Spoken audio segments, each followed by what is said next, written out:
Well, one of the things that I've observed amongst highly backable people is that they actually will fall in love with a problem, but not necessarily fall in love with the solution.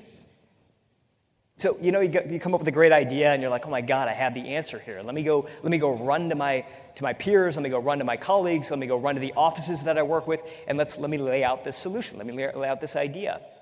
Well, one of the things that backable people tend to do is they actually don't walk into a room with a fully baked solution. They walk into a room with a fully baked problem. And they invite the creative possibilities that come up inside the room. Now, if you're anything like me, you're starting to feel like, well, that doesn't necessarily feel right to me, because if I walk in with the problem, maybe they'll come up with a different solution, a solution that I actually don't want to run with, right? And that's just kind of the thing, I think, about great leaders sometimes, is that we often feel like we have the answer, when in reality, there might be other solutions. There's a company called IDEO that works with a lot of Fortune 500 companies. And oftentimes, leaders from Fortune 500 companies will come to them and say, hey, look, we have a great solution to this idea, and we need you to go implement it.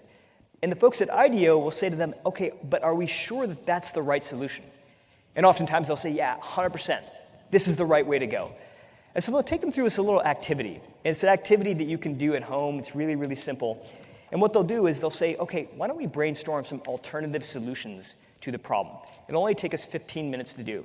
And what they do is they have the executive take a piece of paper, fold it in half, fold it again, and then fold it a third time.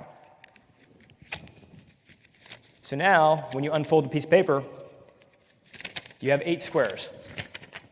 And what they ask this executive to do is, why don't you come up with 8 alternative solutions, 8 alternative answers to the same problem.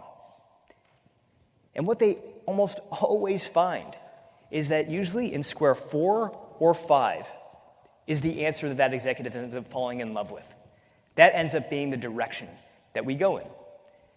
Right? But when we get locked into a solution too quickly, we don't have room for the creative possibilities. And so what great leaders tend to do is they tend to walk into a room with that framework in mind. I've got a problem that I want to lay out, and I know every detail of this problem. And I've thought through different solutions as well, but I'm not going to come in married to a solution. Because when you can do that, you really turn buyers into builders.